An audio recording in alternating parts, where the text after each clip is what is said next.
All right, ladies and gentlemen, welcome to the Source Material Comics Podcast. We're coming at you with episode 204, I think. The guy that helps me keep track of things here, his name is Mark Radulich. He's the patriarch of the Radulich in Broadcasting Network. Mark, is this our first episode of 2019, or have we done one already? No, this is the beginning of the 2019 Source Material season. All right, very good, very good. Well, I can't think of any better way of bringing in the new year than talking about one of the books that I never really had a chance to read and didn't really have much of a motivation to read, but that's the purpose of this podcast, and that's to make me read some comics that I may never have gotten around to.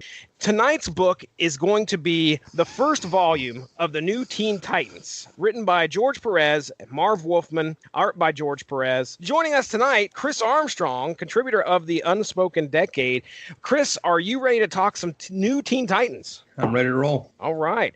And Al Sedano, host of Resurrections and Adam Warlock and Thanos podcast. New Teen Titans, sir. Are you ready? Let's do it. All right. Now, Mark, we're covering this book for a reason. I know it jives in with the schedule somehow. Give me an idea as to why we're talking about this tonight.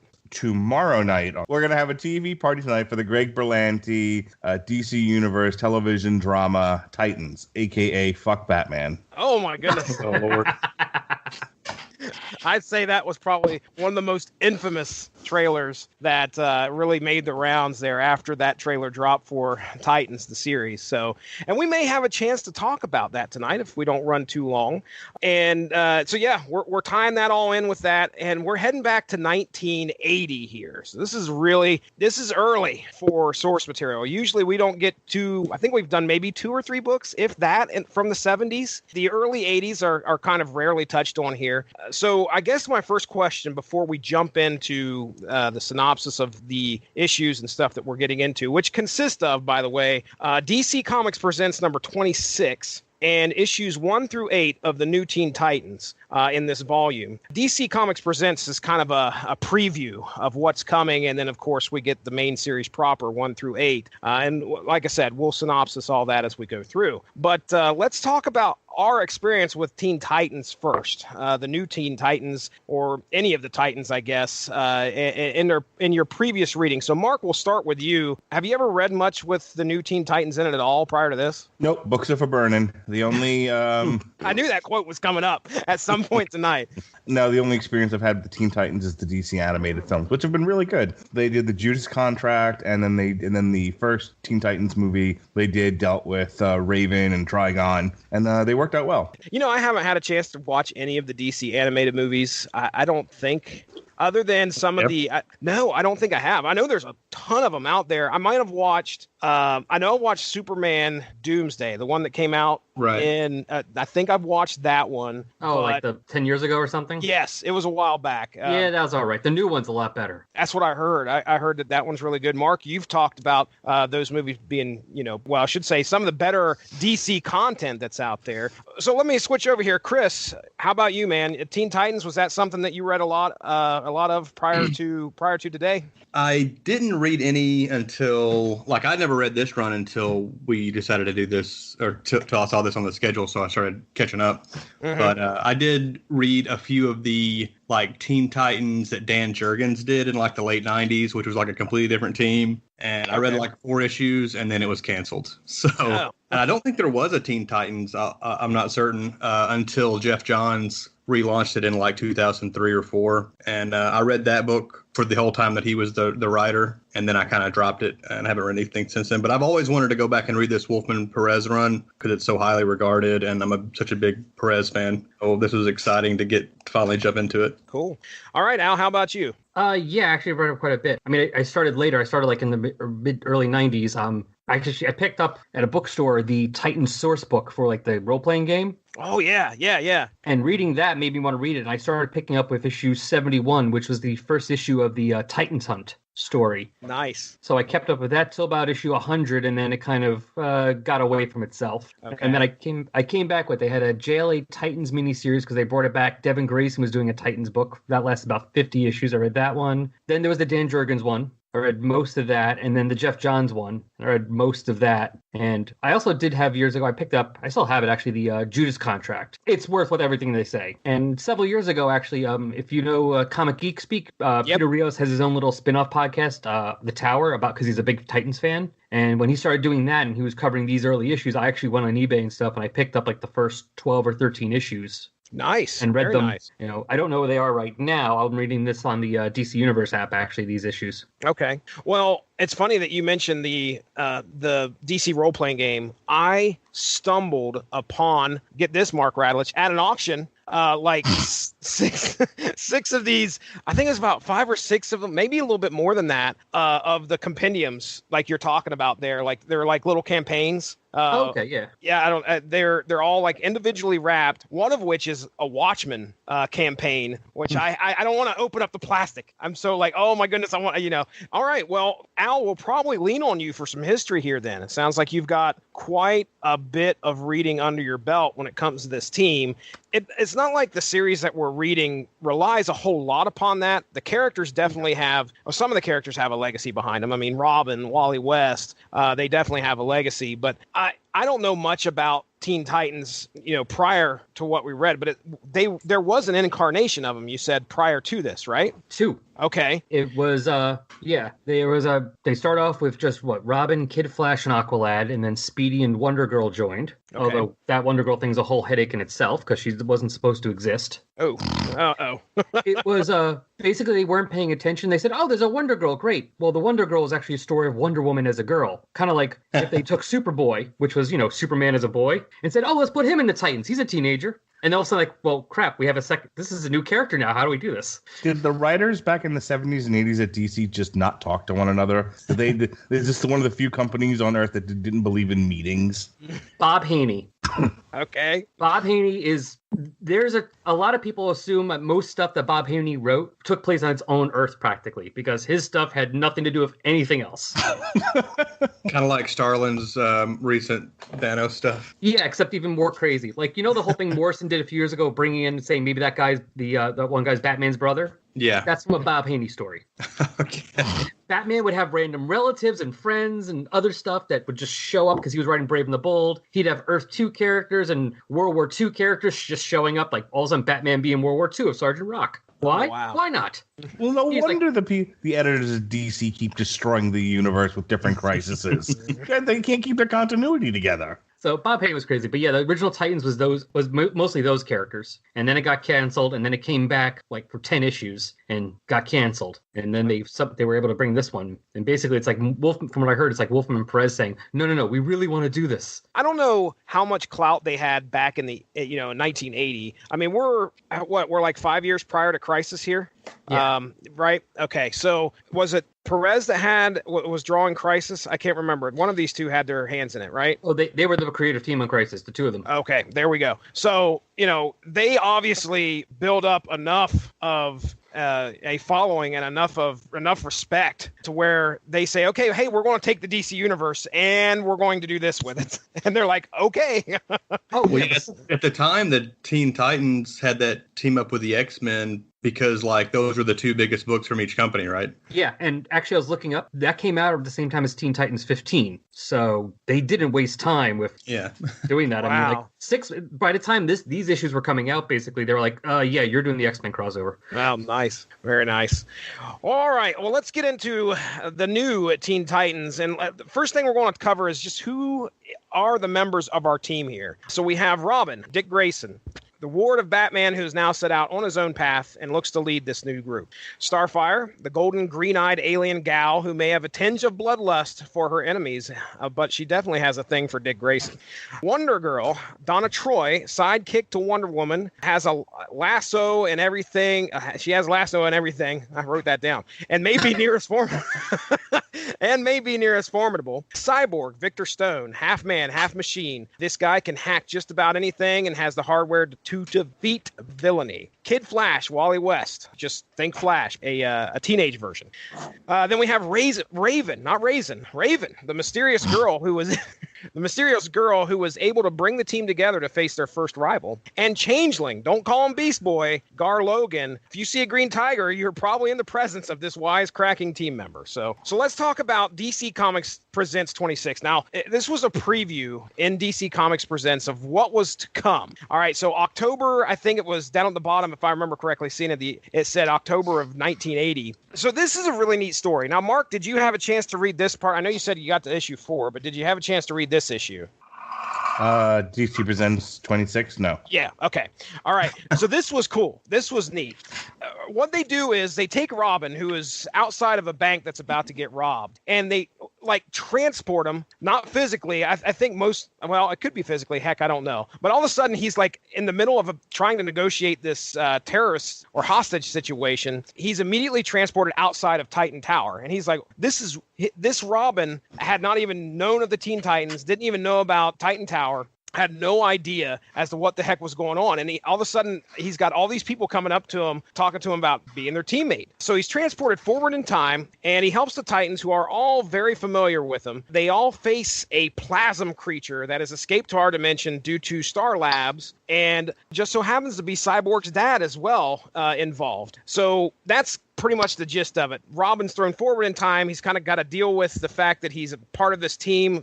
Some of the members he does not know. He definitely recognizes Wally West, but Cyborg doesn't look familiar to him. Raven definitely does not look familiar. Neither does Starfire. So I thought this was a neat story. Al, we'll start with you. What'd you think here?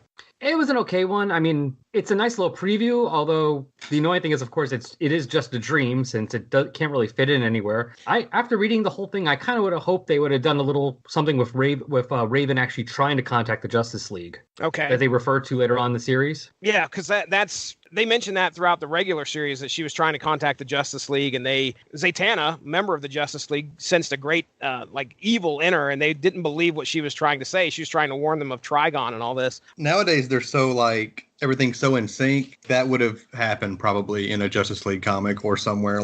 You would have seen that crossover somehow. Right. Yeah. Before the Teen Titans issues came out, I would think. Yeah, because I was checking to see if that did happen, but it didn't. Okay. I do want to give a shout out to whoever designed this special Teen Titans preview with the stars around the bordering pages, because that I get a really big kick out of that. It's super old school. I like that a lot. Oh yeah. Now I said we were going to cover issues 1 through 6, like really quick synopsis, but I really think that issues 1 and 2 kind of stand alone, and then 3 through 6 are more the Trigon saga, I guess you would call it, whatever you want to call it, the fight against Trigon. I'll kind of cover quickly issues 1 and 2. Issue 1 introduces Starfire. She's trying to escape some very bad aliens, and she makes it to Earth. We get our introduction to Starfire in that issue, and the rest of the team kind of coming together. The second issue has an appearance by Deathstroke, and a very, let's say, despondent boyfriend, real jerkwad by the name of Ravager. This guy gets some superpowers, and he decides to go try and take it out on the Teen Titans. Deathstroke uses 90% of his brain, and Ravager, these 5 of the Hive, I think is what it was, but these 5 people unlock 100% of his brain.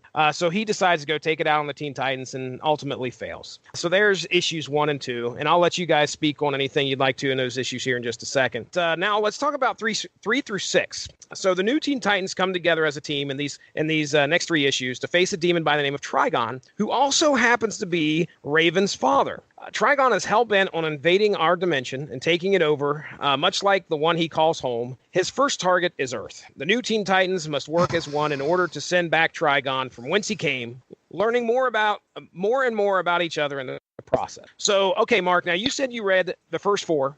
Yeah, I'm reading issue. I was reading issue 5 while you guys were talking about 26. Okay, I'm in the middle of it now. I love the concept of the Titans versus the Justice League. Okay, see, here's where I got a little lost, though. Maybe one of you guys can explain it to me, because Trigon, the stuff with Trigon is its own thing. Raven basically went to the Justice League and said, Trigon's coming, and they said, we're not buying today, madam, and they shut the door on her. so she said, well, fuck you and the horse you rode in on. I'll go get all of your sidekicks and wards and whatnot, and I'll put them friend together. And she uses a little magic and a little mind control, and and that's exactly what happens. And the whole point of doing this is to stop Trigon from destroying this dimension. What does that have to do with the Fearsome Five, who also put the Titans under a spell so that when they saw the Justice League, they'd try to kill them? Like, those stories seem to have interconnected in some way, but the Fearsome Five were acting independently from Trigon, so I was like, wait, what does one thing have to do with the other? The link there is Simon. Am I right there, guys? Yeah. Okay. Yeah, the guy with the brain showing. Reach Trigon gave across. him his power. Yes. Yeah, Trigon was the one that gave him his power. Throughout the issues that the Fearsome Five are in, I think they're only in one or two of these first six. Anyway, Simon overtakes the Fearsome Five, which, by the way, I'll just cover this right now. I was gonna cover in issue 7, but we have Dr. Light, Mammoth, Shimmer, Gizmo, and Simon. So there's your Fearsome Five, and they show up and give the Titans a hard time. But yeah, Simon is the link between Trigon coming over. Basically, you have the wizards. They're doing magic. They're trying to stop. They're essentially bolting the door. And the Justice League come in like bulls in china shops and just run over the wizards. And they're like, "You fools! You've left Trigon." And they're like, "We're the Justice League," and then they walk out the door again. So that's why he wanted them. That's why, because the Justice League were trusting them. They were going to stop. They were going to beat the wizards, and therefore let Trigon can get through. Simon controlled the Titans to kill the Justice League, so therefore he could have his power, but not have to be subservient to Trigon, because Trigon could be stuck in another dimension, would be stuck back home. Okay, there we go. So yeah, he was control. I forgot all about him. I forgot all about him controlling the Titans. Ultimately, everything fails in that plan, and Trigon is brought over. I guess it succeeds in Simon's plan. They kill the wizards, and then the Justice League say, "All right, job well done, good day," and they leave. And then the Titans figure out through some machinations that Raven manipulated Wally, who didn't want to be part of the Titans in the first place. But she's like, "I have a need for your speed," and he was like, "I have been manipulated, madam." She roofies him. Yeah, essentially. So they eventually come to figure out that despite the fact that she was less than honest in putting them together, they decided that they're going to help her take down Trigon anyway, because they don't want to have their dimension blasted into smithereens. I got a question for Al. Al, Yo. hi. Yo. Hello. Hello. Was there a specific story or book or whatever where these complaints that Robin's coming up with about Batman were actually dealt with, or was this an invention purely out of whole cloth for this book by Marv Wolfman? I can't 100% say for certain because I haven't read a lot of that stuff around that time, but from what I've heard, I believe there was some stuff going on with Robin beforehand. Like he said, the stuff about him quitting college, I think, had happened in some other stories. Okay. So they were having some issues, and then afterwards, this was basically the place to see Robin. So it all continued on from here until the point where he becomes Nightwing, and you get Jason Todd. The best thing to do would be to go to 1980 Batman and Detective Comics and just read forward and see what you come up with. Yeah, or Batman Family, or wherever else Robin was appearing. I don't know. Okay. I think there's some backup stories. But yeah, it kind of started a bit there, and I think I remember reading that Marv Wolfman was writing some of that stuff anyway. Okay. Oh, interesting. Okay. So it kind of just if that's true, then it just kind of fit with him going, wow, continue this on. And that basically all leads up to Nightwing. Yeah. All right, Chris, issues 1 through 6 here. What are your thoughts? You got any notes? What are you thinking? I pretty much like the whole thing, but the first couple issues, George Perez seems to really be coming into his own a lot. I haven't read anything really previous to this. I've seen I've flipped through Fantastic Four issues and stuff like that he had done before. He almost looked a little bit like John Romita, John Byrne, even a little bit from time to time, but it seems like he's really kind of refining his own style. He's really cramming every page with panels and providing a whole lot of detail. I really like the artwork. One thing that sticks out right away is Wolfman is he's basically writing a novel in the captions. Oh my gosh. Everything is super heavy-handed and really flowery descriptions, which I guess is kind of was the style at the time. It's not. I'm not going to hold against him too much. Yeah, it fits in. It's like reading X-Men from the time. It's why we don't read a lot of stuff from this era. The 70s and 80s, it's all large blocks of print, and all the villains speak in Shakespeare Shakespearean soliloquy, and it's like, nope. Everyone explains what they're doing while they're doing it. Oh, Yeah. there was instances in this book. This is 1980. There's instances in this book where I'm like, that should be a thought bubble. But nope, he's describing himself and what he's going to do as he's walking up the stairs and as he's outside. And I'm like, oh, well, maybe they weren't using thought bubbles around this time. And then, you flip to the next page and there's somebody using a thought bubble. And I'm like, okay, well, whatever. It just makes it a really dense read. It makes it kind of hard to get through sometimes, but it is what it is. It's not necessarily a fault. It's just they were different then. Dude, I sent Al like 3 messages. I was like, I'm trying. I'm getting through this. I only got up to issue 4 because I started it 2 years ago. Hey, you can't say you didn't get your money's worth back then. I mean, 60 cents and you got that. I mean, think about it now. I'm not trying to be like, get off my lawn, but like sometimes it's like you spend $5 in a book and you're like, I finished it in 30 minutes, and like I finished it in 2 minutes. Yeah. And that's the truth, to be honest, because I'm sitting here at the end of, I think it was like issue 7. How many pages? It was like, I think between 26 pages for just about every issue, but it legitimately took me a half an hour to sit down and read an issue. So, and that's reading, that's not Golden Age Dave, my buddy Golden Age Dave reading, which is just looking at the pictures and like, oh yeah, I read that. And I'm like, dude, that's all of Infinity Gauntlet, Infinity War. There's no way that you did that in 10 minutes. So the other issue, and we've talked about this before, we definitely came up with Black Lightning. Unless you're still doing issue to issue, most of us are reading things in trade. So you're reading 4 to 8 to 12 issues at a time. More modern stories lend itself to that kind of reading. There's not a lot of repetition. There's not a lot of referencing previous issues. What you're getting essentially is a novel with pictures, the best kind of novel. However, it could be more words. I don't need any of that. No, the best kind of novel has pictures that pop up. Oh, there you go. There we are. Very interactive. But, these from the 70s, they weren't thinking in trades at the time, I'm sure. They were thinking issue to issue. And, we're talking monthly issues here. So the writers were specifically the best character that in this book is Cyborg. He has to tell you in every panel and in every issue that his father fucked him and turned him into a monster. Yeah. That's 90% of his dialogue. That's in case you forget from issue to issue that this happened to him. Well, I was going to say, and you're right in many ways. It's like, and when I read these, and I do read a lot of Bronze Age and stuff, from this time period. I read them like one at a time. Like when I was reading these, like I would read an issue and then go do other stuff. And an hour later, I read the next one. Because you're right. Stuff now is made for the trade and stuff. Because here, there barely were comic stores. Most people were getting stuff off the newsstand, and you couldn't always guarantee you would get that next issue always. Right. So there are plenty of times like where people are like, yeah, I went to the same 3 newsstands, but you know what? I got issues 1, 2, 4, 7, and 9. So they're kind of like, that's the way I had to write it, which was, unfortunately a problem when you're reading it as a trade. It doesn't always work because you're like, I know this information. I just read it 2 pages ago. I don't need you to recap the entire thing for me. Yeah. So yeah, the best way to read those is take breaks in between each issue. Like, all right, I read an issue. I'll come back in an hour and read the next one. Agreed. Chris, what'd you think of Trigon?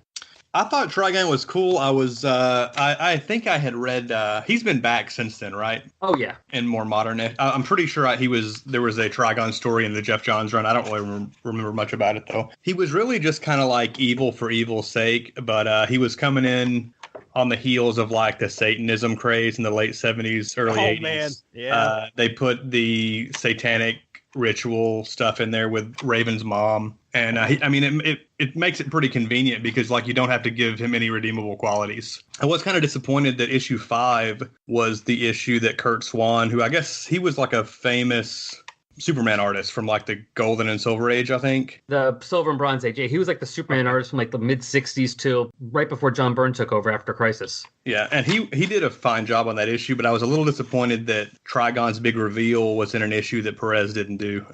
Because Swan's Trigon was not quite as menacing looking, in my opinion. Oh, really? When he shows up on, I think it was issue 6, where they're on his world, and there's the little girl that he's like, out of, and Raven saves her. I forget how, but like he like brings her back to life, and then Trigon just like evaporates her to dust. Oh yeah, dude, that was like, holy shit! This is in the 80s. Like, I don't even know if we would see that now in most like standard DC and Marvel books. Like, it was pretty brutal. Yeah, he just kills that little girl. He's like, nope, screw you. That was definitely where I was like, okay, he's he's formidable. He's definitely something to worry about. And I had my doubts about this team. I mean, I know, it's the Teen Titans. I know they're going to go on, but I was like, this team's brand new and they've got to face this. And when there's a threat, I mean, something like the devil himself, who's already conquered not just the universe, a dimension. Okay. He conquered a dimension and then he's coming over here and we're the first stop. I was concerned about the team. I didn't know how or who was going to be walking away, still a member and still alive. So Al, what were your thoughts here on the first 6 issues? Any notes? What are you thinking? Well, the first thing that still sticks in my brain, the most important thing I think, is from that first issue when Robin's first going out and there's Batman. Oh, sorry, Bruce Wayne, because he's not Batman, even though it's night. Sitting there in his robe with his pipe. That was the best thing. He's got an off day. It's a night off. And easily my favorite part of this was how Starfire learns English. Oh yeah, she just deep throats fucking Dick Grayson. Great part too. That's so good. It's like I just have to touch you in order to learn the language. Did you have to kiss me? No, but I wanted to. It's more fun. An issue or two later, she's in a bathing suit. She's like, Dick, I'm glad you came, but oh my god! And then, that's issue 2. Yeah, the Terminator one. Her and Wonder Girl pop out like in the little string bikinis. Yes. Or as Wonder Girl said, it was strings with glandular issues. Then issue number 5, Robin's like, I got to get a vehicle or something. You keep having to carry me. She's like, I like having you near me. Like, this is screaming makeup Brazzers porn. Oh no. I'm sure it's been done, Mark. I wouldn't be surprised. Well, it was kind of taken to the extreme when the New 52, when they redid the... Was she in the Titans book when New 52 relaunched? Outsider. No, was it Outlaws? Red Hood and the Outlaws. Okay, yeah, Red Hood and the Outlaws. I didn't read that, but there was a big hubbub about how overly sexual she was whenever that book launched. That's one of the things that kind of kept going through my head. It's like this book was kind of pushing some boundaries. There was dams in there. Yep. Yeah. And there was what was the one that made me go when you mentioned the whole demon taking Raven's mom, Trigon. There is legitimately a panel in there. It looks like she is possibly in the throes of a passion. Right. I was like, okay, they are pushing some boundaries here. And, I give this book credit for that, for sure. These books are for children. Right. There's a line that I think Gar has where they're talking about girls or something. I can't remember what exactly the subject is, but I think it's Gar that says, I hope she's stacked. Oh, yes. And it's like, wow.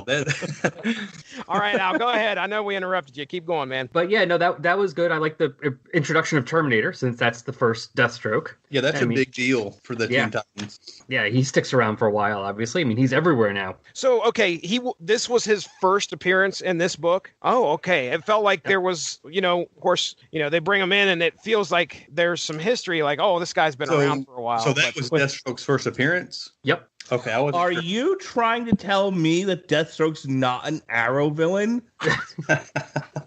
Sorry, Mark. And actually, damn you, Greg Berlanti. Go watch some TV. And they actually, speaking of that, they did a good job of making it seem like things existed that didn't, because besides Raven referencing trying to contact the Justice League, which never happened anywhere else but in these issues, Shimmer and Mammoth, when they start forming the Fearsome Five, and she's like, oh, it's those Hive people. They're still pissed at us. I was looking it up to see, oh, maybe they appeared somewhere else. No, that's their first appearance. Oh, wow.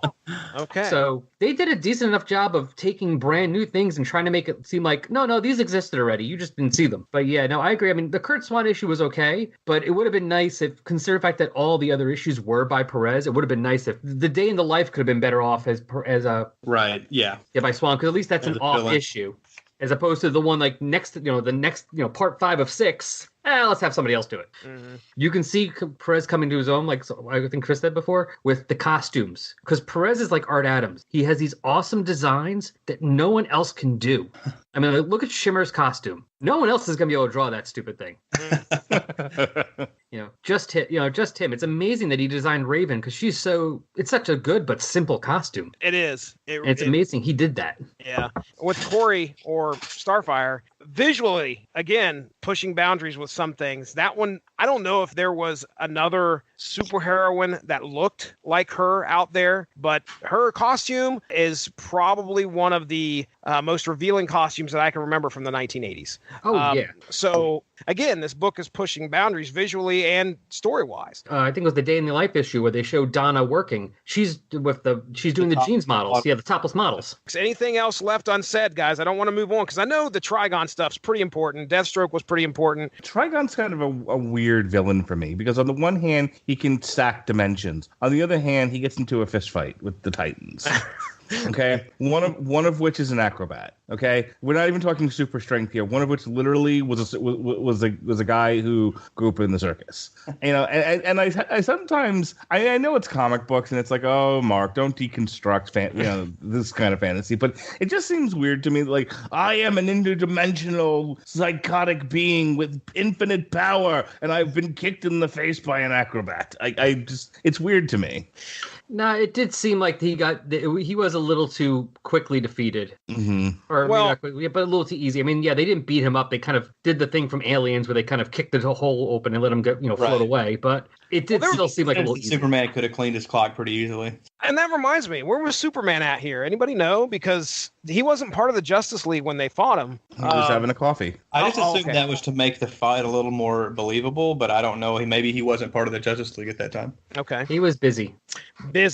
I do like that we got some blue Batman because that's one of my favorite Batmans. I really like the blue costume. You mean you don't like the world's greatest detective wearing 20 pounds of plate armor? I can see the arguments for all of the costumes that he has from time to time, usually. But aesthetically, I like the gray and the blue. I agree with you. I'm just going to throw that out there. All right, issue 7, the Fearsome Five attack the Titan Tower. So, yeah, we already talked about the Fearsome Five. Dr. Light, Mammoth, Shimmer, Gizmo. Now, this time, Simon, Trigon, I think, got a little tired of his stuff and distributed his atoms amongst the light sphere or something like that. Dr. Light brought Simon back, and granted, there was a deal done, and Dr. Light didn't trust him because he tried to overtake the group last time, but he installed some kind of a thing to make sure that didn't happen. However, pretty much here we have another story where the members are developing into a team. Our Teen Titans are becoming the new Teen Titans. After the departure of Wally West, who, yes, he was upset. I don't know how many times he was about to say something to Raven about her pretty much putting a love spell all over him, so in order to get him to join. But he was rather upset about that, so much so that once they defeated Trigon, he told them, I'm leaving. I'm done once we get this done. I'm tired of being manipulated. So Wally West is left. The Teen Titans have to come together as a team in order to defeat the villainous Fearsome Five. We also learn more about Titan Tower and the mysterious benefactor who gifted them this monumental marvel. Yes, that was Cyborg's father, Dr. Stone. So that's issue 7 in a nutshell. Not really diving too much into it there, but start with you, Al. What are your thoughts here on issue 7?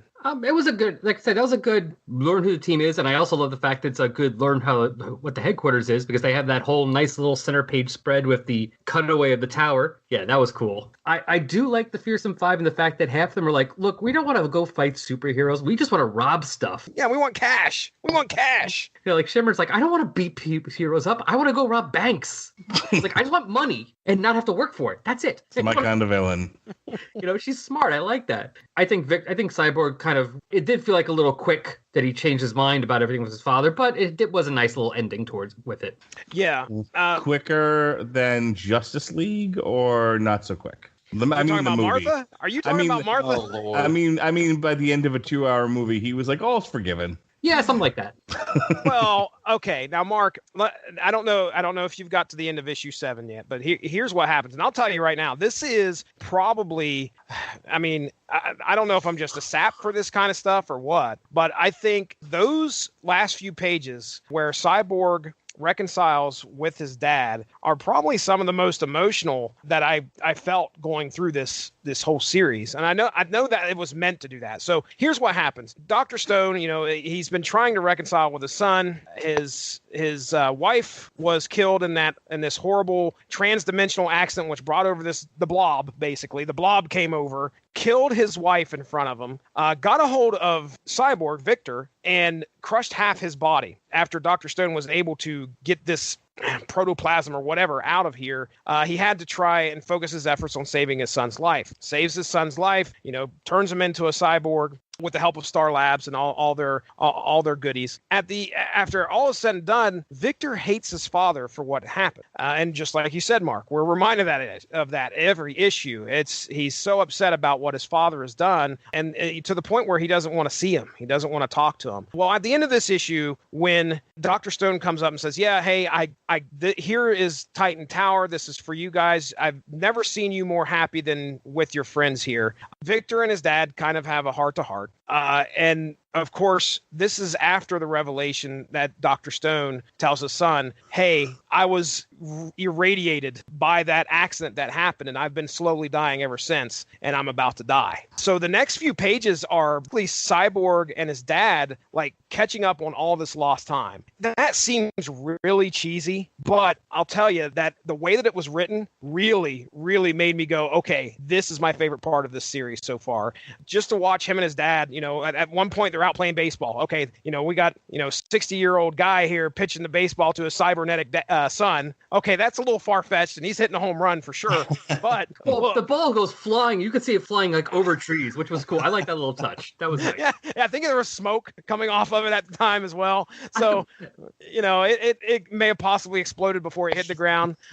But regardless, it was very touching. And I think, to me, that was actually one thing I wrote down here. I was like, I've got to talk about the ending of issue 7 because it really spoke to me. I did like that. I just felt like, especially since 3 pages before, when his father's there in the tower with the villains, he thought his father was part of the Fearsome Five. Oh yeah. So, and Dr. Light's like got him ready to snap his neck, the revelation hits. Like, oh goodness, what's going on here? So I felt like Cyborg went too quickly from thinking his father could be a supervillain to, "Oh, Dad!" Like, I would have been more fine if he was somewhat reluctantly like, "Oh crap, maybe you're not as big a dick as I thought. Yeah, and you are my father, and you're dying, and I do care about you." And then like kind of let it show, like in the words about like those scenes, like showing that over that time he basically went to the "Oh, Dad," where he should have been at the end, as opposed to just jumping right to it like 0 to 60 in that one panel. Other than that, I did like that whole little montage of let's have our time together before you're dead. Yeah, and sure enough, by the end of the issue, Dr. Stone's passed away, and he's, Cyborg's at his bedside. To me, it was sad, but it definitely seemed like it may have been a little bit rushed. They could have probably drew that out for a little bit longer, for sure. I mean, maybe another 2 or 3 issues or something.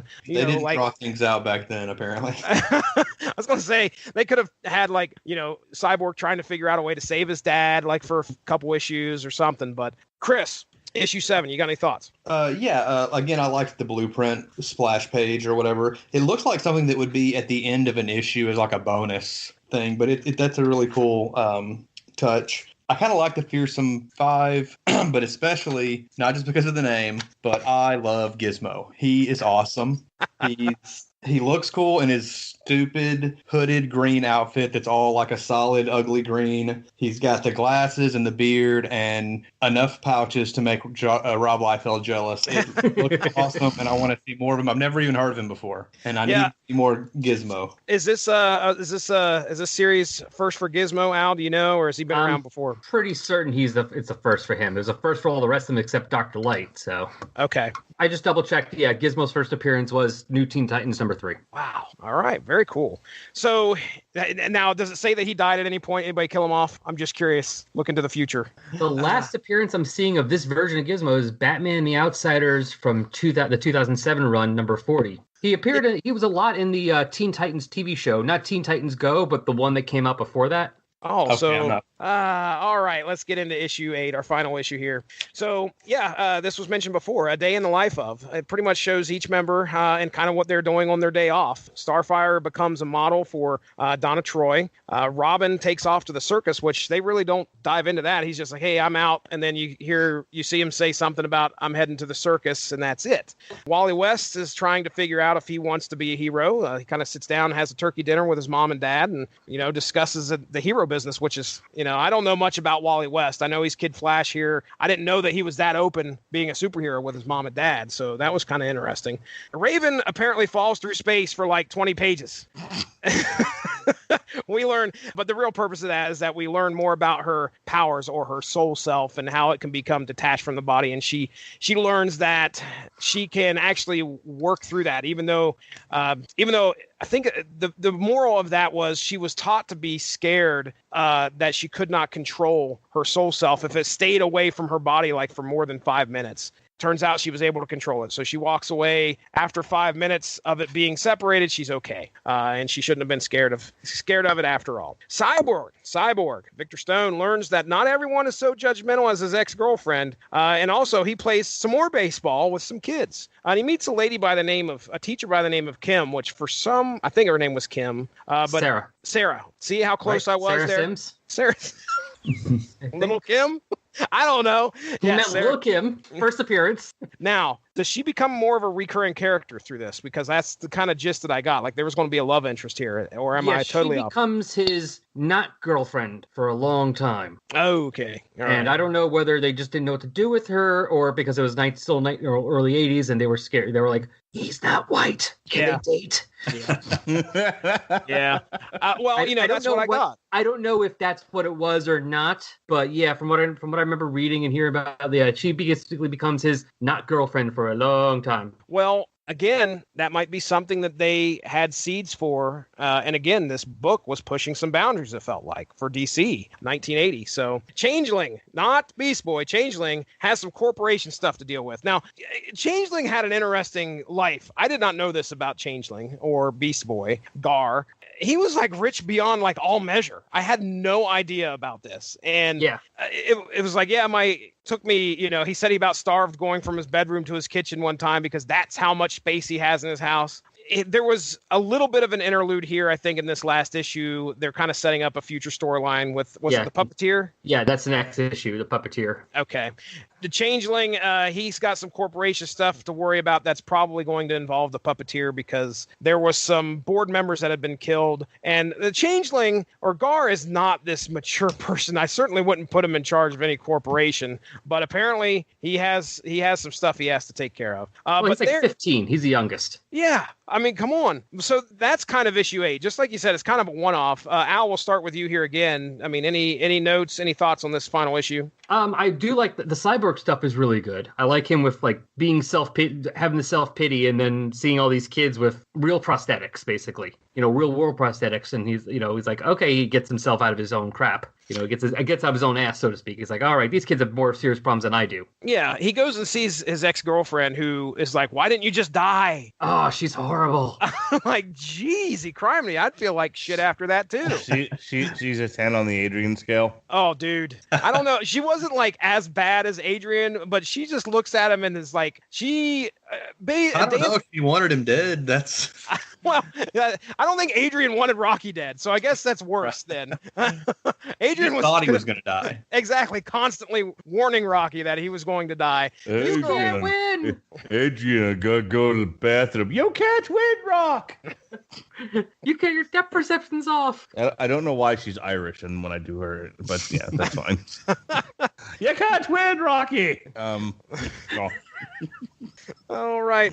Now bury you in Killarney. Speaking of accents, the one thing that really jumped out to me in this issue was the Italian, like the super stereotypical Italian guy. God, what? Spaghetti, yes. Yeah. Like I said, a spaghetti. You a prime filet, hey. I love the fact that apparently people think Starfire is human. All she needs is a pair of glasses. Apparently that glasses thing really works. So she has a glasses and a shirt, and they're like, oh, you're a model, right? Yeah. You're human. Of course you are. Well, you're just, 7 feet tall and bright orange with orange, but yeah, you're human, right? Yeah, well, it works in the Greg Berlanti universe, and that one, she's just a black gal. Well, at least that makes more sense for people to think she's human. She looks it. This one doesn't. Like, how did people fall for this? I don't get it. Like, how does she have a secret identity? Clark Are people Kent. that stupid? I'm just going to say Clark Kent. This makes even less sense. Yeah, like Donna Troy was like getting on her ass about, hey, don't call me Donna, and whenever we're in costume, and don't call me Wonder Girl when we're not. And it's like everybody is gonna know who she is. Yeah, the only thing that changed about you is you're not wearing your jumper. Yeah. People can clearly see your face. And yeah, it's also the other thing was it's weird for me because I read a lot of Wally West. Like I read The Flash a lot from when Mark Waid's run on. This is like Wally West really changes like his family and his personality and everything is changes post crisis. So I am not used to this version of Wally West. His parents are basically the Cleavers. Oh yeah, dude. I mean, mom's there in her pearls making roast turkey dinner just because. That's what I was like. Was it Thanksgiving? I missed that because I was like, oh, hey, it's a turkey dinner. And then they're talking about who's going to carve the turkey. Well, you are, son. He was feeling a little depressed, so she made his favorite meal. All right. That's not the Wally. The Wally West, like when people you see online, like people like are like bring back Wally West instead of Barry. This is not the Wally they're loving. He's a little whiner and a brat. Oh, yeah, and of course the introduction of everyone's favorite standing character, Terry Long. Terry Long. Okay, so introduction to this guy who just seems like a bit of a schmooze, and I mean, I don't know anything about this dude. Basically, a stand-in for Marv Wolfman. Okay, all right then. Yeah, no one likes him ever, and he ends up marrying her. Does he really? Yeah, issue 50, and then he'll die eventually. She mentions getting divorced as well. How old is Donna? She's supposed to be like 19 or 20, barely. Wow. I mean, it's Teen Titans, but like for the most part, except for Garfield, they're all like 18, 19 years old, but he's like 30 or something. I don't know. Donna Troy is an actual human being, but she was gifted Amazonian powers. Is that correct? Yeah. Okay. At least as at this point, yeah. Her origin's going to change a lot. Yeah, well, at least she's not Supergirl, of which there's 97 different versions of. No, I think Donna might be worse. Okay then. There's a fight between the two of them for that. Nice. All right, Chris, issue 8, man. What do you think? It was a pretty solid issue of like showing each of the Titans on their own, doing their own thing for a minute. The most intriguing part of it was probably the puppeteer. Like there's an interlude and then a prologue that is kind of setting up, I guess, the next villain. That was kind of interesting, where a guy buys his son a puppet at a toy store, and then later that night it comes to life and murdered. Like you do, right? But that was kind of cool. I've got some of the other trades of the new Teen Titans that I'm gonna dive into eventually, so I'm assuming that'll get resolved in there. Oh yeah, that's the next issue. Cool. Okay, Mark, let's get your final thoughts on what you've read so far. What are your final thoughts on the new Teen Titans? I would be more interested in reading, I think, the Rebirth stuff, just because at this stage I don't particularly enjoy the writing style of this era of comics. Just the constant repetition, the overlong block printing of narration. It just gets me after a while. I end up kind of speed reading through the whole thing. I mean, it's not. I like the story. I think there are a lot of cinematic elements to the story. Overall, I mean, it was okay. It's just I just have a hard time with this era of comics. I got to get to the 90s where things were sped up a little bit. Oh, where 2-page splashes, three-word balloons. Somebody commented about Monsters Unleashed just being a bunch of splash pages, and that's not good comic book writing. And I'm just like, hell, that's right up my alley. Pow bang boom action movie, Mark. All right. Chris, this is the first time you've had the chance to read this in a while, you said, right? Yeah, ever. I'd always kind of wanted to. Funnily enough, I bought a stack of trades of the new Teen Titans like 10 years ago, maybe a little less, at a convention. And I started reading them one night. They were sitting on my nightstand and by my bed. And I had a new puppy that I'd just gotten. Oh, no. But yeah, the first trade was just like in tatters on the floor. Oh. And the second one was kind of chewed up as well. So I'd forgotten about that. So I had to go and buy this trade actually this week to be caught up for this podcast. That wasn't the worst thing he ever chewed up while I was asleep. But oh, no. But I really liked this opening arc. I'm excited to read the rest. I'm with Mark a little bit on the writing style. It is kind of hard to get through. If it wasn't for Perez, I probably wouldn't be as excited to continue this story. But I'm a huge fan of his, and I really like the art. And I do like the stories. They're just a little bit heavy-handed and a little too dense. So you just got to kind of work through them slowly. This isn't the first book I would throw at somebody that wants to get into Teen Titans. I would definitely be like, hey, check out the Jeff Johns run. That's a lot easier to get through, a lot more modern storytelling in that. Oh, yeah. If you're a comic nerd that wants to get some comic book history under your belt, this is something you've got to get to eventually. All right. Al Sedano, what are you thinking? No, I've enjoyed looking back at this again. I mean, I agree. If it is a different type of read, you do have to get yourself in a different mindset for reading this.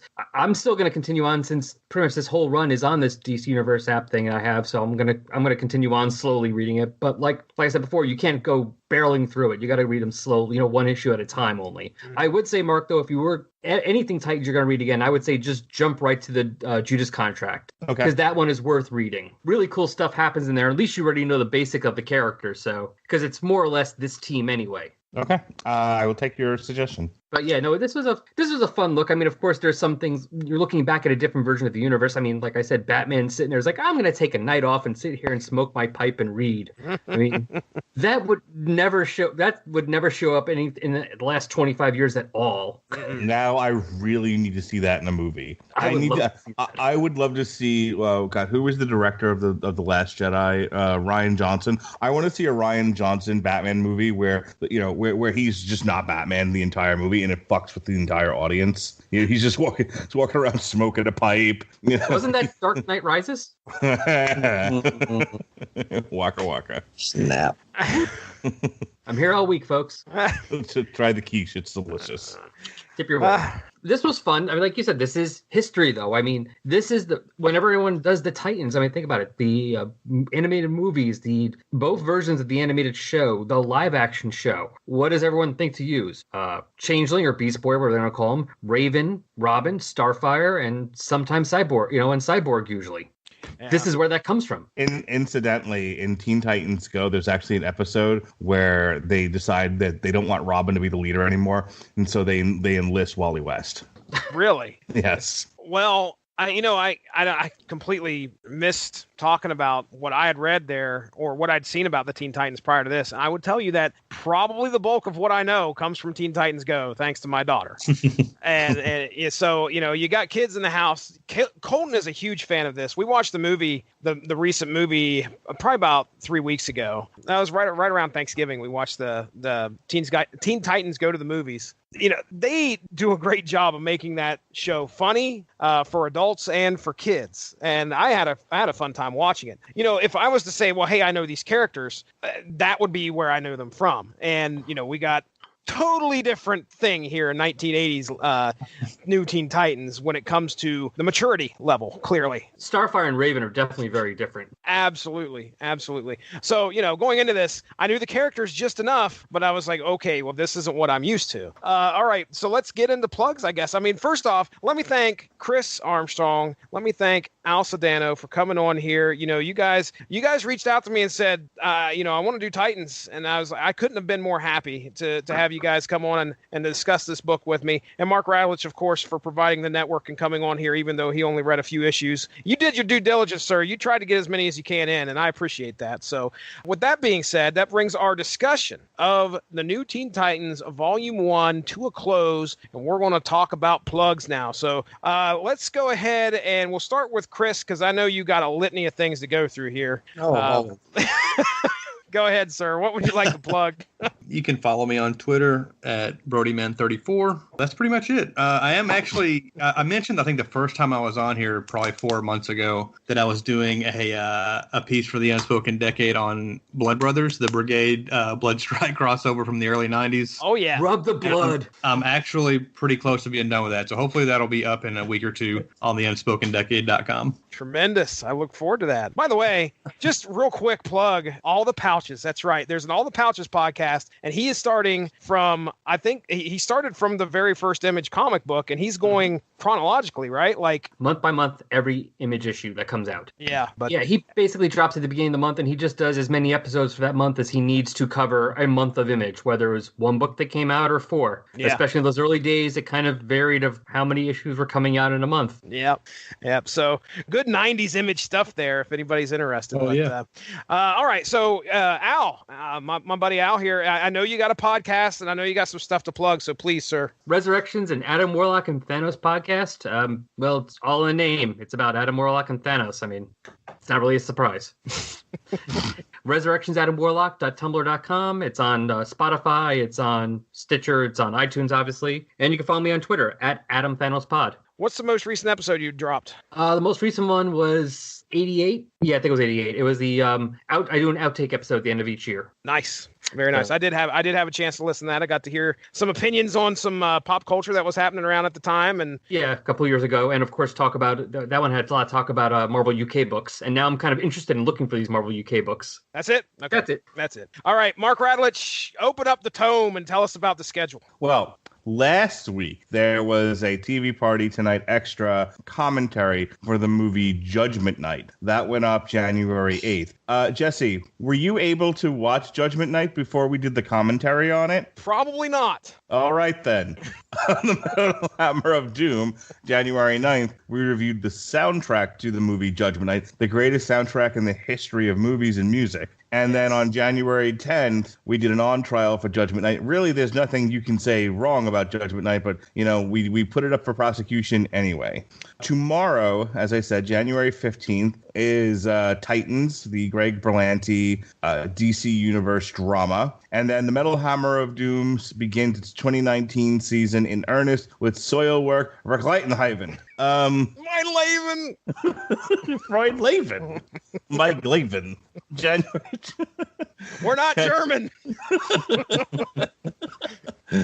January 22nd is our only Damn You Hollywood for the month, which is the M. Night Shyamalan Ding Dong movie, Glass. The Metal Hammer of Doom follows that up with Papa Roach. Who do you trust? Who do you trust, Jesse Starcher? You don't trust anybody. Not that news media, that's for sure. That's right. And then Pat Mullen. He's everywhere you look. Mr. Toxic Masculinity. He's coming on a TV Party Tonight for Fuller House Season 4. In the near future, the 411 Ground and Pound Radio will be the exclusive property of 411mania.com. The show is leaving the Radulich and Broadcasting Network. I'm not going to get into... I don't have a lot of details. I just know this is happening. So I'm not going to replace it with another show. I don't have hosts willing to put the time and effort into yet another combat sports review show. However, I am never at a loss for content. Pat Mullen and I are going to start doing more commentaries for boxing matches. So we've got Thurman versus Lopez on Fox. January 26th, we'll be doing a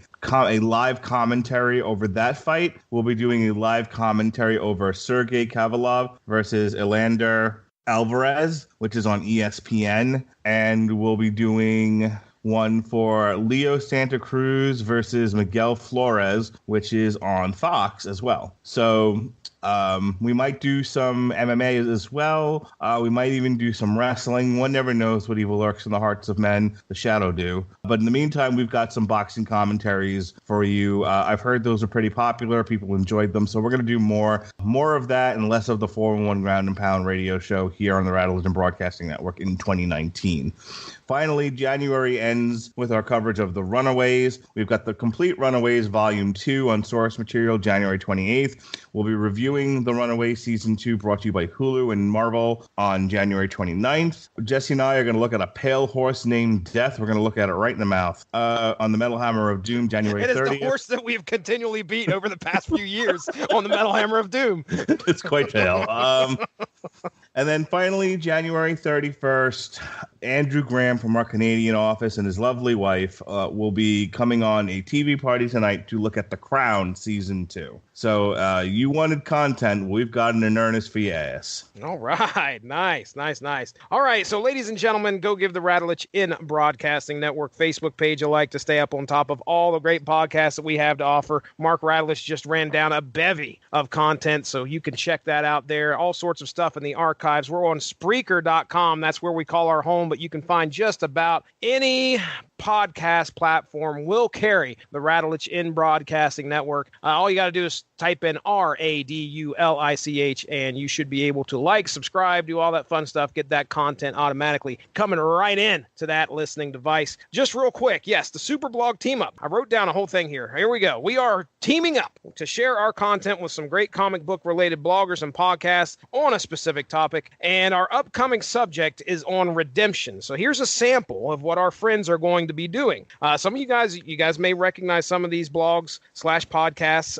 So we have Coffee and Comics. They're doing Green Lantern 100. Two Staple Gold is doing something called Just a Pilgrim. I don't know if that's Preacher or if that's Western related. Have no idea. Oh, that's Garth Ennis. That was the Black Ball. The when Wizards did their own publishing. Okay. All right. Is that the name? Is the name of the book Just a Pilgrim? Yeah. Okay. All right. Cool. All right. Garth Ennis. That ought to be some fun stuff then.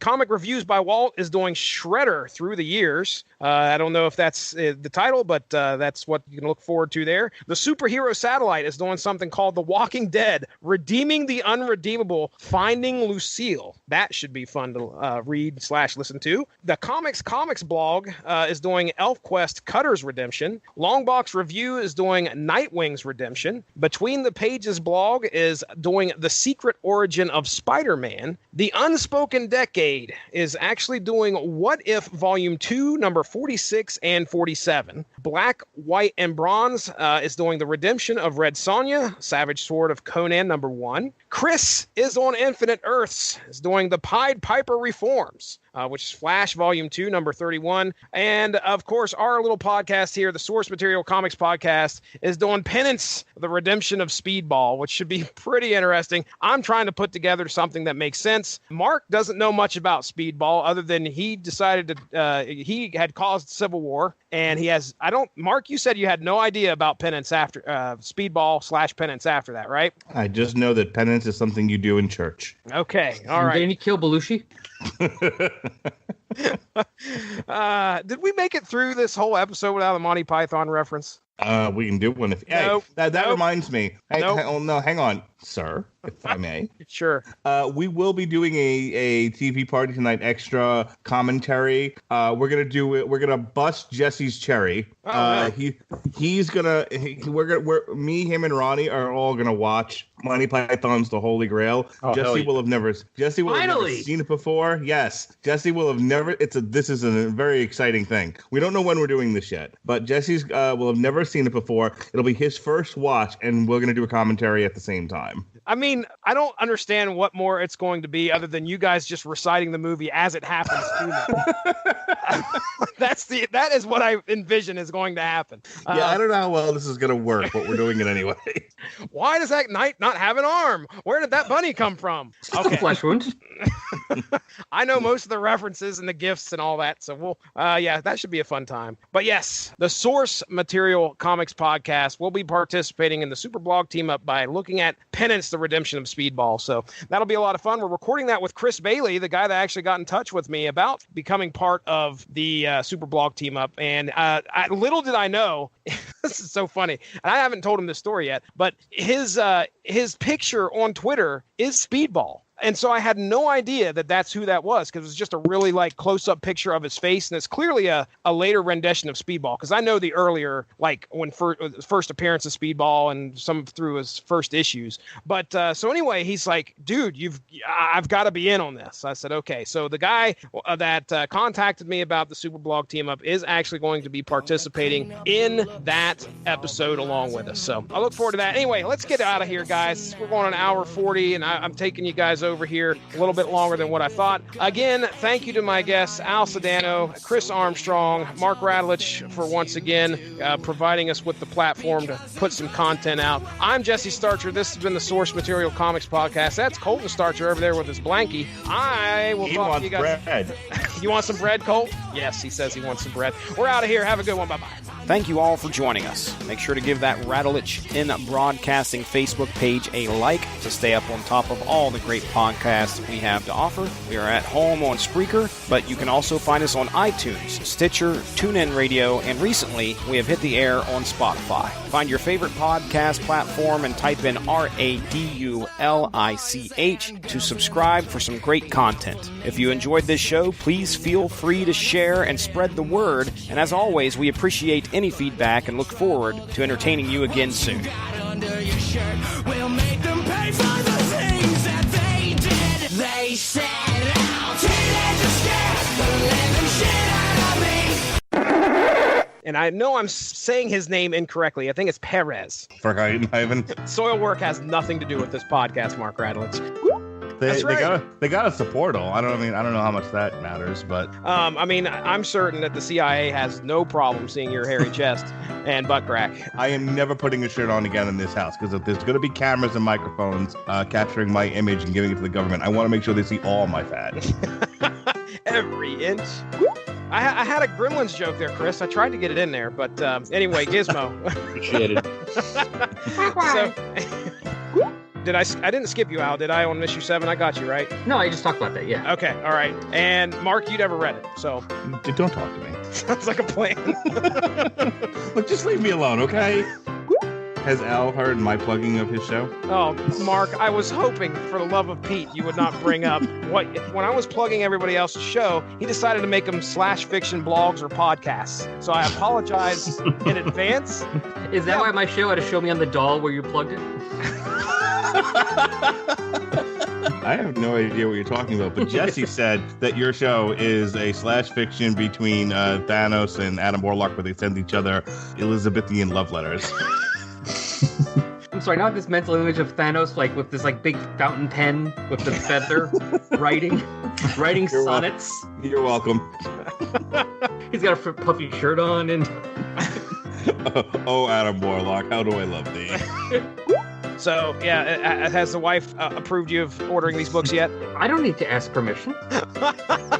He's a manly man. I just don't tell her. I hope there's a notice. So. I heard the fear in your voice, sir, on your own podcast. She's before I not switched right? it over to Okay, the good. She's not here. Make sure. Is Penance the redemption of Speedball, which Jesse is doing for the Unspoken Decade? Is that correct? Nope, but I'll catch you up on that here in a second. Well, who are you doing it for? It's the Superblog team up. I've got a whole thing written out here. When I do my plugs, I'll toss it in there. He's doing it for the Adam Warlock podcast. You're confused yet again, sir, but we'll let it go. An Adam Warlock, Thanos, and Speedball podcast. You wanted it, you got it, ladies and gentlemen. Here it comes. You wanted the best, well, they didn't make it. Source material bonus content. Since we're talking about this that's not a word either. Thank you. Conjunction. That's what I'm looking for. In conjunction with the Teen Titans series that we're going to be talking about here, the next would be Tuesday. Mark, tell me spoiler-free thoughts on the Titans series. Have you watched it? Are you going to watch it? What's going on over there? I have watched it. I finished it. There's a couple episodes I got to rewatch again because I was either distracted or I would nap through them. But I got the gist of the whole series, and certainly the most important stuff I was awake for. They had to have known there was going to be a second season when they wrote that ending. Okay. And I almost thought like I had missed an episode somewhere between the episode that preceded it and then the final episode. I honestly went back and forth a few times like a chimpanzee going, did I fucking miss something? Oh, wait a minute. Okay, I understand what's happening now. Other than that, I'll talk more about this when we do the TV party, but one of my major frustrations with the show is, on the one hand, I like the fact that it's basically just one long story that ends the way that it does, with that cliffhanger. On the other hand, you never get a sense of the Titans coming together to fight anybody. There's an episode where they show each other their powers and they kind of, they're kind of demonstrating them in a warehouse, but they don't ever stop a bank robbery. Just a little something to show you the Titans coming together, and then okay, now we can get back to the story of Coriander getting her memory back, and and who is Raven's father and all of that. Yeah, you're right. That episode is the one that's the closest to it when they fight because that's the one they fight the nuclear family, and that's when right. Okay, and Robin shows up as Robin. Right. So I mean, I guess that's I barely even remembered it. But yeah, I would have preferred at least an episode where they really come together as a team with with the costumes, the whole 9 yards, and and it kind of give us something that looks like. If you look at the other Greg Berlanti shows, like Supergirl or The Flash, they give you some really good hero moments. the stuff that comes right out of the cartoon, right out of the comic books. And there was nothing like that in the show. Okay. Nothing at all. Are you enjoying it? I mean, are you having a good time watching it, or is it something where you're just like, it's a show? It's not. I mean, look, I've all but given up on Black Lightning, so I guess it's better than that. Okay. And though I've heard Black Lightning's really good this season, I think I just need to get myself. I need time to sit down and watch it, and catch up. It's not my favorite. It's not the Orville, or the Flash or Supergirl, but it's okay. I said all but my actual favorite one. Everything that I like about Legends of Tomorrow, Titans is the opposite. Oh, okay. All right, then. Let's not say that it's terrible. I think it needs another season or two to find its legs. I think, if you'll remember, this thing has been in production hell for a long time, and I think they got it out of mothballs, and they once they figured they were gonna use it as a way to get people to sign up for DC Universe, they just kind of threw it out there. I'm hoping with Doom Patrol and the second season of Titans, the production schedules are a little bit tighter, a little bit more focused. I think they'll be better. I think this one's a little shaky. Okay. All right. Now, Chris, I don't know. I haven't seen you post anything on the old social medias or anything like that about this. So I don't know. Are you even watching Titans? No, I don't have the DC streaming service. I will probably get it eventually, simply because I want access to the Batman and Superman animated series catalog and some of their other animated stuff. I was definitely turned off by the first trailer for that Titan show. I'm probably not going to watch it. I guess I'll kind of see what people are saying about it. I know the first season's over with now, so I might listen to the episode where you guys are talking about it. But I didn't. The fuck Batman. That was definitely like, wow. I don't want to watch this. It's a bit off-putting, isn't it? I thought the trailer was not good, so I don't know. If Dick Grayson ever dons the Nightwing costume, I'll probably have to tune in just because it's got Nightwing in it. But no, I may still watch it. But yeah, I wasn't impressed with that trailer for the first season, and so I don't have the service yet. I don't think I watched the trailer. I know it lit everybody's ass on fire. I heard a lot of people talking about it, and obviously what they were trying to do was get across, it's gritty time. We're getting gritty. It's Teen Titans. And you all the grit I need an Arrow. I don't need any more grit. If I had any more...